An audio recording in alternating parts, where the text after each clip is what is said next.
Hey, this is Nate DiRuzza. You are listening to Hank Jr. on Hank's Corner.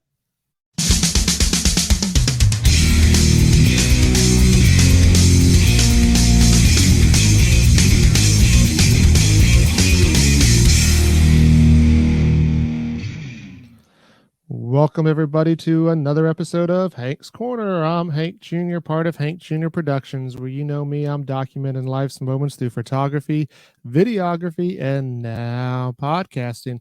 And my guest today, he is just getting ready to release his fourth studio album called The One. Please welcome Nate DiRuzza. Nate, how are you doing today?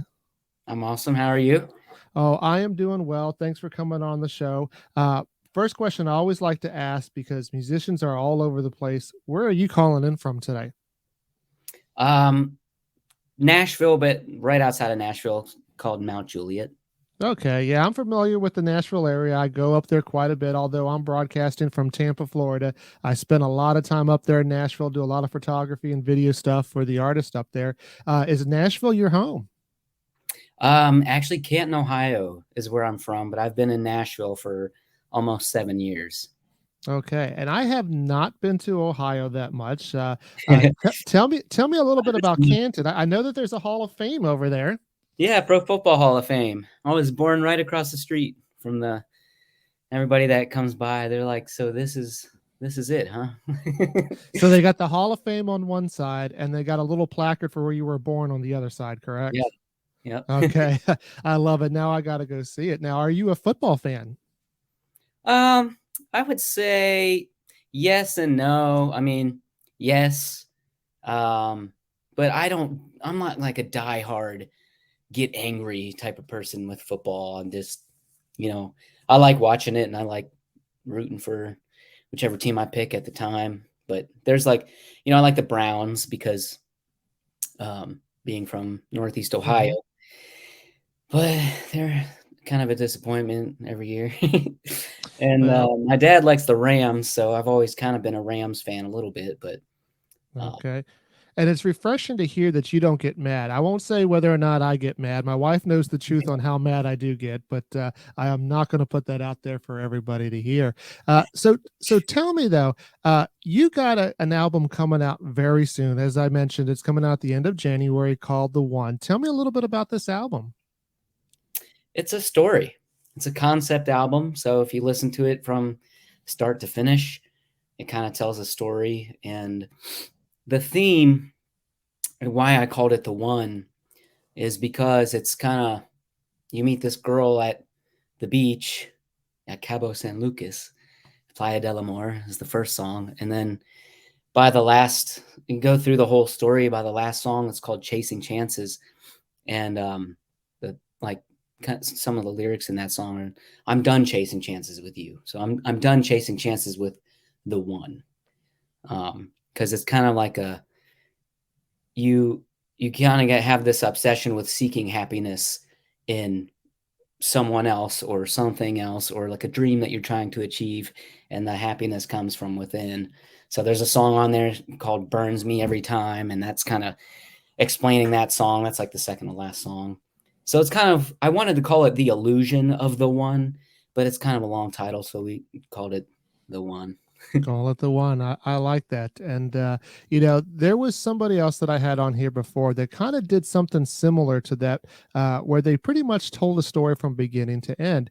But it is very rare. And I like that concept. How did you come up with that concept to tell a story as you go through the songs? I sent the producers like 35 songs and they picked 11 of them. And it just so happened to be that I think they were really liking the love songs and the heartbreak songs that I was writing, because that's not all I write about. But they were really enjoying some of those and felt that there was a lot of truth in a lot of those songs, and like real feelings, because every one of them are, true and real feelings that I've felt. And so after they had picked 11 of the 35, I was going through another situation where I thought this girl was the one, and I thought, geez, like she just blew my socks off the first time I met her and everything. And things like, didn't really work out and stuff. And then it was kind of back and forth, like she's interested, I'm not available, I'm interested, she's not available, all this stuff. And so I like during that whole time when all the songs were already recorded, I was just thinking like I started writing songs about that particular situation, but then I wrote the album about that particular situation. So it was almost like a song piling all these songs together to write about that situation that was happening. Um, and that's kind of how it happened. I was like, how do I make this? All of these songs are love songs and heartbreak songs. How do I make this into a story? Um, and it was like experiencing it in real life gave me the idea. You go to some unfamiliar place and you see this beauty that's like unbelievable, you've never seen before, and you fall head over heels for somebody. And then you like, she kind of, it just goes through the story. And it, like, I was like, that's how I'm supposed to do it. Playa del Amor starts first as you meet somebody. And then it, you know, she comes up to you at the bar and Chains on Your Wings. And then the third song will be called Rebound, where you're like, hey, I know you're going through some ex-boyfriend stuff and some troubles and everything, but I'll be your rebound. I'll take you any way I can. And then it just goes on through there. And then you end up wishing you could be heartless because she kind of used you and this and that. And yeah, it's, Yeah, and you gotta love when things come together like that, yeah, and I do love a good story, and that's one of the reasons in general, that I like music because I mean, obviously there's fun music and entertaining music, but then some music actually tells a story, and I really like that. And you mentioned Chains on Wings. I listened to that recently because it just came out. I was wondering because I do like that quite a bit. It's actually I guess probably on the top of my list of your songs. Would you mind playing that for us here on Hank's Corner? yeah, of course.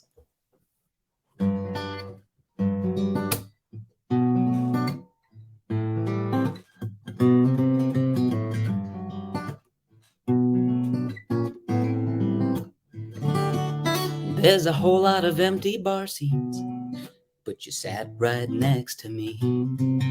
Your perfume stronger than this 90 proof in my conversation, taking me some time to unlock that perfect vibe, but pushing through with fortitude. Somehow I got that combination, and something in me knew as I looked into your heavy eyes, there's trouble you've been through, and you feel like you can't fly, 'cause your broken heart is caged with shame. Your soul is locked away with pain. And you say that you're not worth a thing, but I see through you, angel. You got chains on your wings.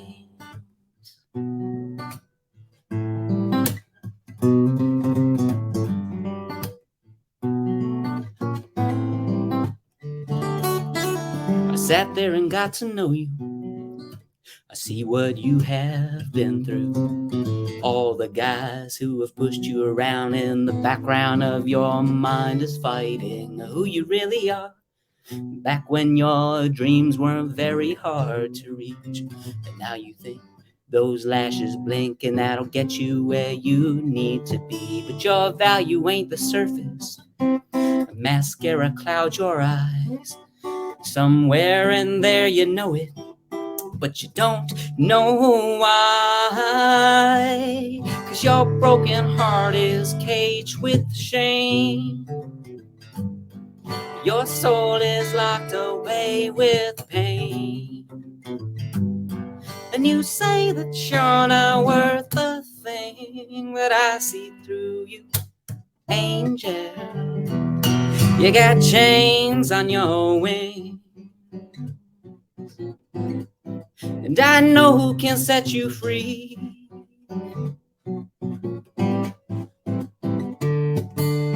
Free, I know who can set you free.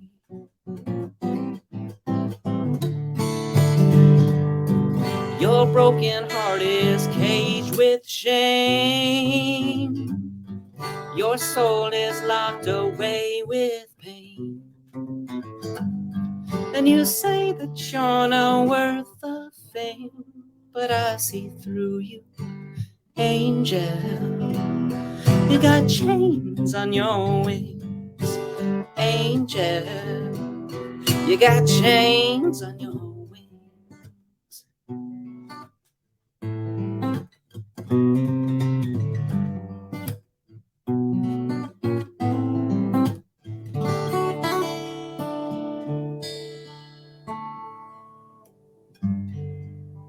Welcome back to Hank's Corner. I'm Hank Jr. here with my special guest, Nate DiRuzza, and you just heard Chains on Wings. And that's your second, you said track number 2 on your album? Yep, track number 2. It was the 5th single that we released, so it just came. Okay. All right. And so that's going to be on the upcoming album, The One. And I'm going to probably wear that out. If it was a tape or an album, that would be the part that would be worn out because I really do like that song, like I said. But tell me, how did you get into music? How did that come about? I was always like a musical person.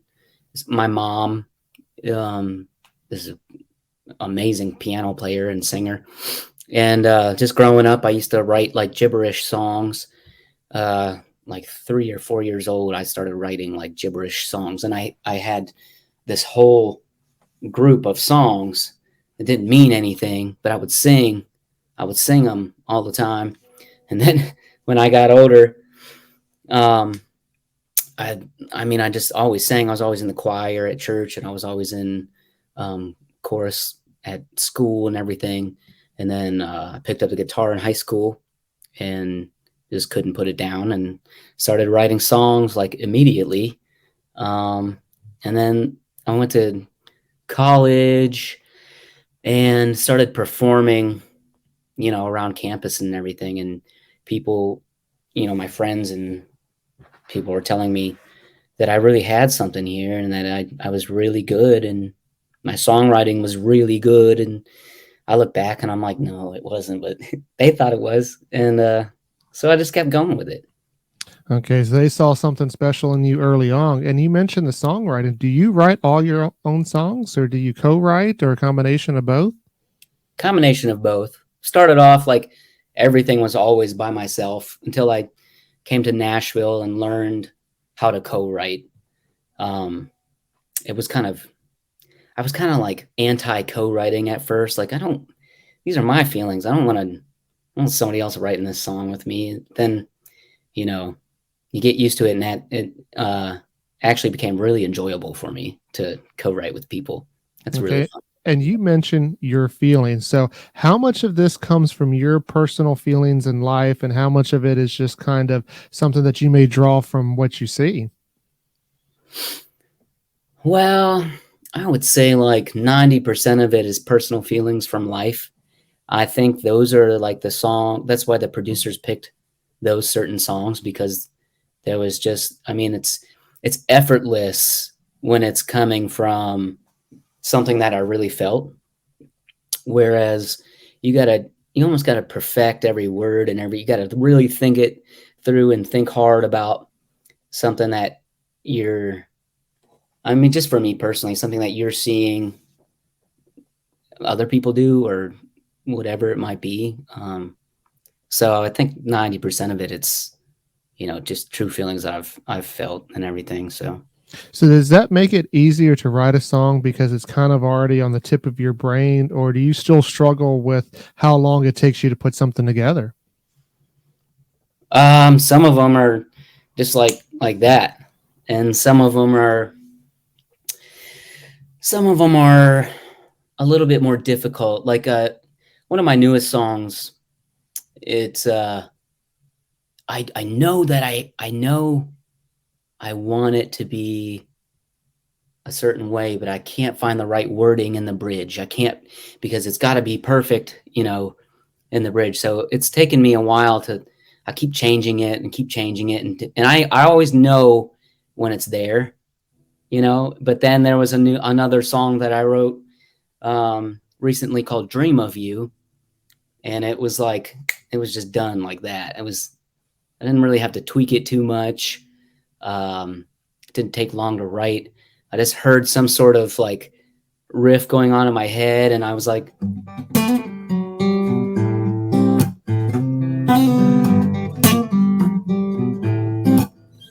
and I was like, oh, and I just put that down and kept tweaking it just a tad just to make it cooler and everything. And then, that one was easy. So it's kind of both, Okay. And I'm guessing based on what you just said is that sometimes you get the lyrics first, but then sometimes you get the melodies first. Mm-hmm. Yeah. Okay. It's always interesting to see how songs come together. I mean, I've never been a songwriter, and it's always just fascinating to hear the backstory on them. And I'm going to go ahead and play Madness, another one of the songs off the album, and we'll come back. We'll talk a little bit more. Awesome. I've got to be honest, baby.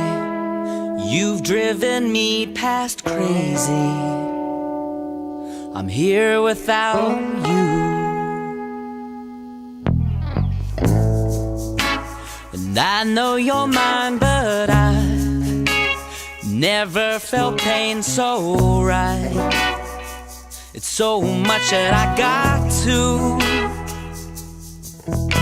kiss you like you're leaving. I'm going off the deep end, caving in this moment. Just thinking about the way you look, feel, taste, smell the sound of your voice. And I'm unwell, I'm mad,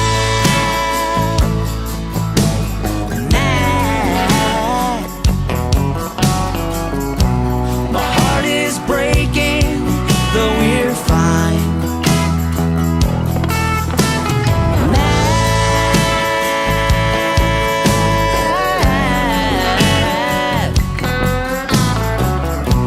I want you to break it for the rest of my life. And that's madness.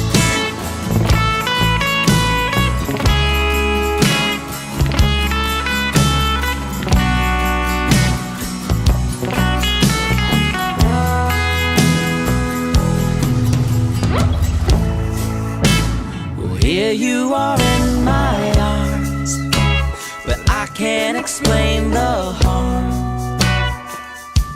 you're putting me through. And I couldn't tell you why this love hurts inside so much that I got to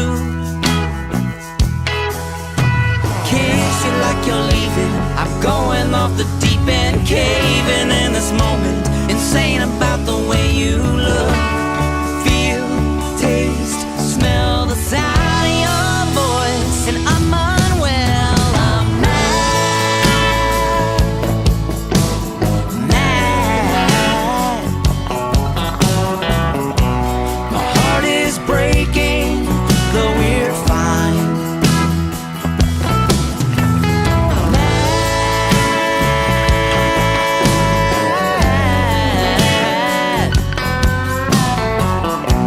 I want you to break it for the rest of my life. And that's madness.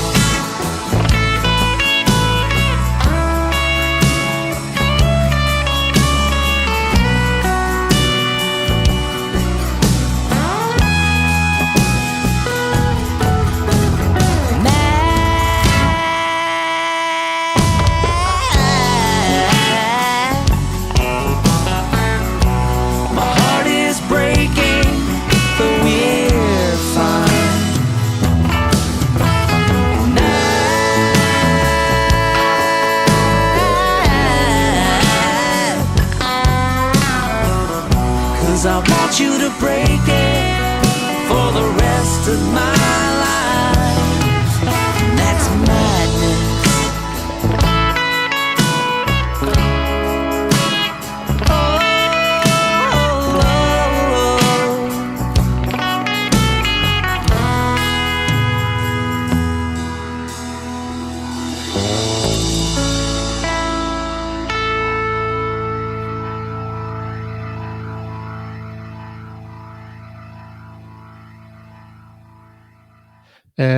that was Nate DiRuzza with Madness here on Hank's Corner. I'm Hank Jr., part of Hank Jr. Productions, where I'm documenting those life's moments through photography, videography, and now podcasting. So, Nate, tell me about some of the influences that you had growing up on music that you liked, but then music that also influenced your style.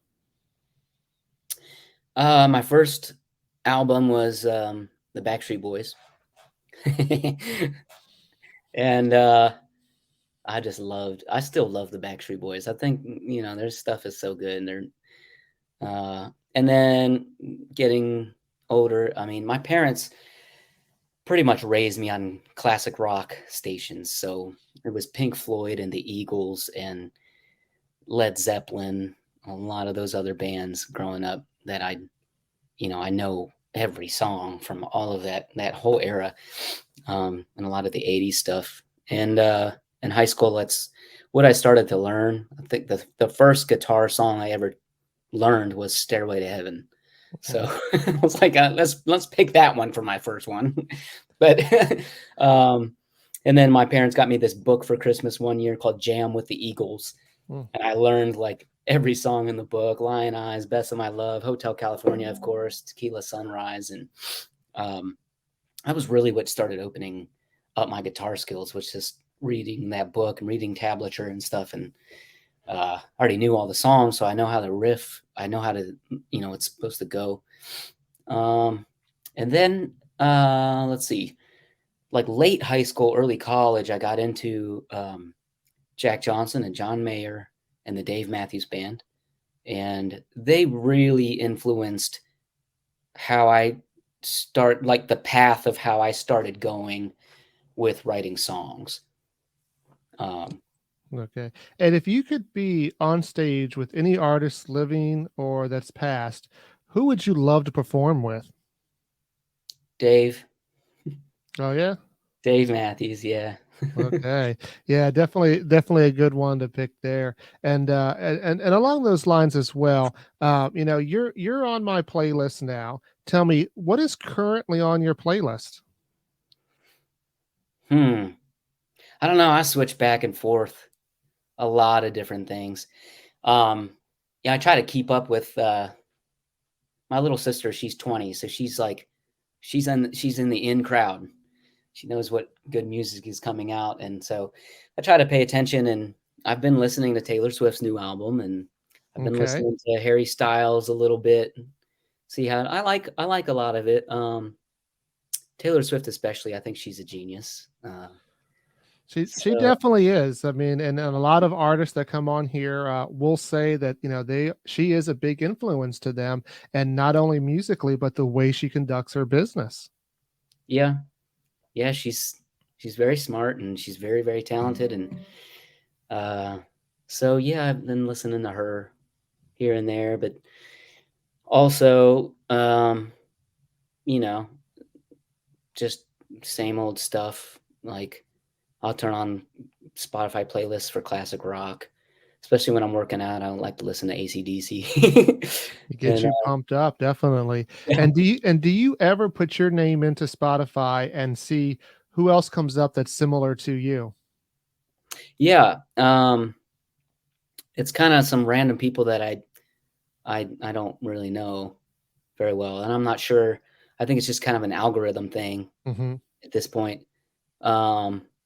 I think if you start getting on, like, say you get on like a country playlist or something like that, the algorithm will group you with some of those people that are getting the same playlists and streams that you are. So that'll come up on there. But mine is some random people that I've never heard of before.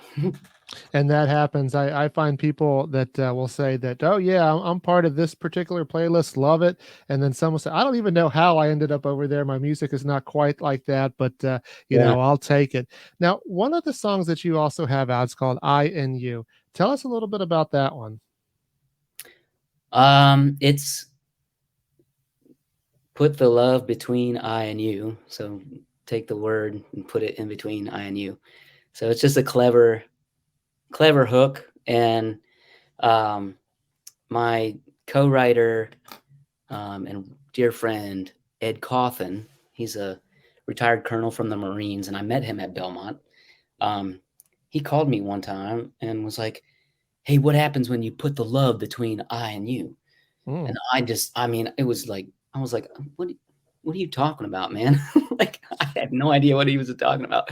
He's like, put the love between I and you. And I still didn't get it. And it took me a minute. And I was like, oh, okay. He's like, we got to write a song like that. I said, yeah, that might be a good idea. And so, I don't know. I just, whatever was happening in my life at the time, I do know exactly who it was that I was thinking of. And I just put my heart into the co-write and just wrote, you know, like with him, thinking of what would I say to her? You know, what would I say in a love letter or something like that? So, yeah, that's kind of how that came about. We wrote it together, and then the producers, they picked that one. I didn't know if they were going to pick that one or not, but I sent it to them because I really love it. And they were like, yeah. And then it ended up being like most of the feedback that I've gotten from friends and family and a lot of other people is I Knew is their favorite one. Okay. And would you mind playing I and You here on Hank's Corner? I wouldn't mind at all.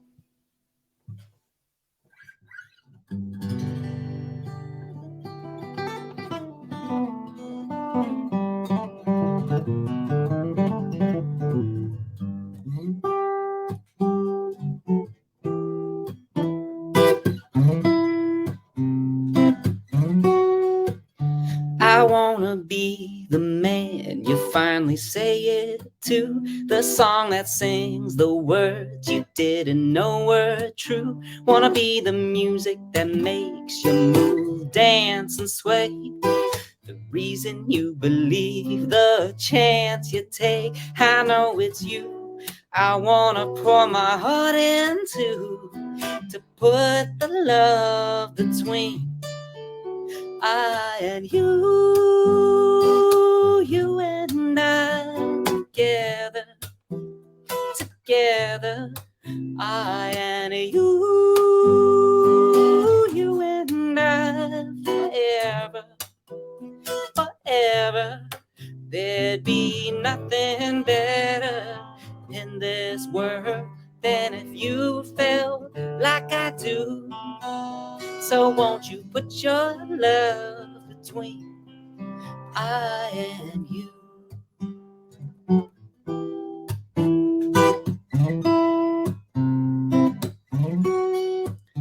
I wanna be the man who keeps a smile on your face, the canvas for the world you dream to paint. I wanna hold your hand like the universe holds the stars. I'll always be real, please believe in my heart. You know it's you I wanna pour my heart into, to put the love between I and you and I together, together, I and you and I forever, forever. There'd be nothing better in this world than if you felt like I do. So won't you put your love between I and you?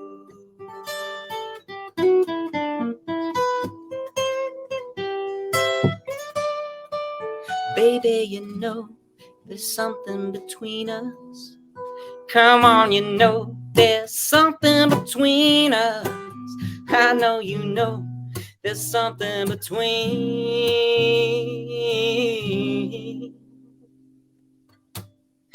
I and you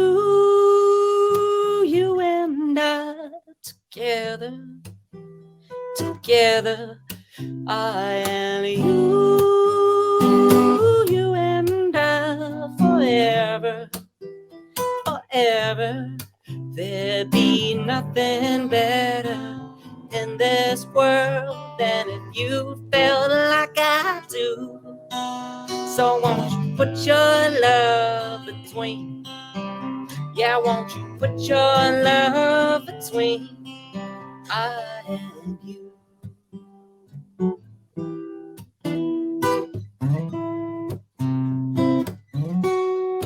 I and you.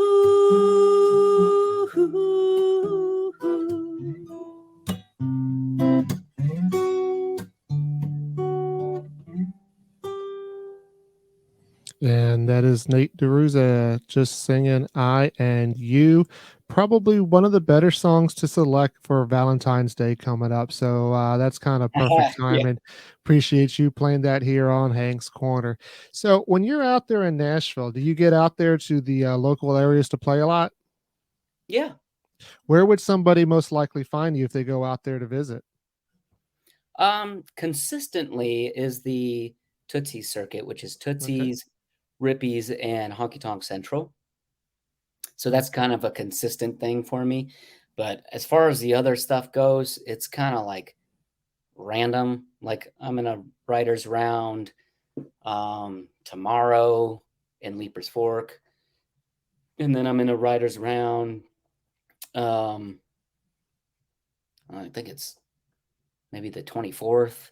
And that's in Hermitage.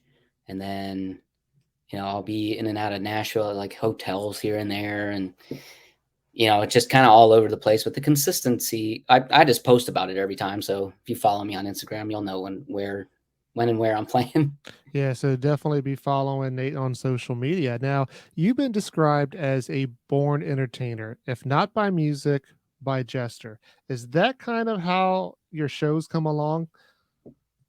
Yeah, I can. I usually like juggle and I dance and I'm kidding.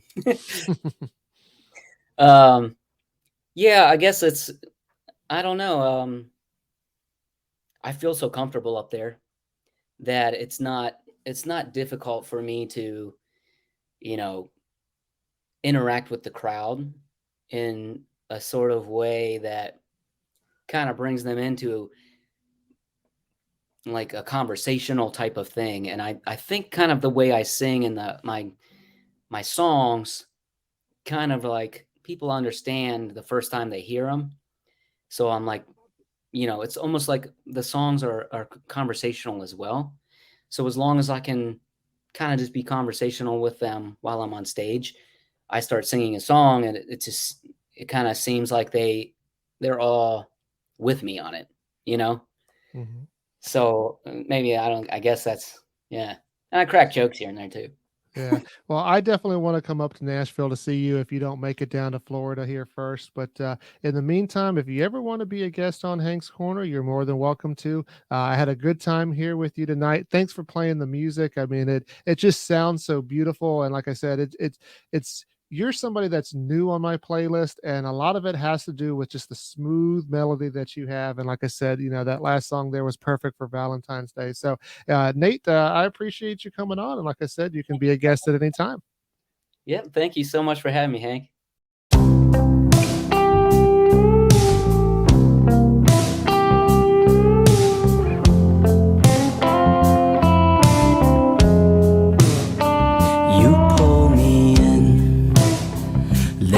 Away, you're headed home while I lie awake.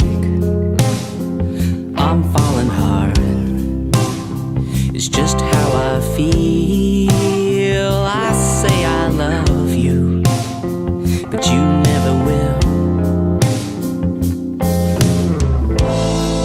Is the world trying to tell me something? Should I feel just nothing? I wish I could be heartless, so I don't have to choose. I'd always think of me and never think of you. Baby, I should confess, wish I could use you and be untrue, 'cause I wouldn't be in this mess if I listened to my heart less.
wish I could be heartless.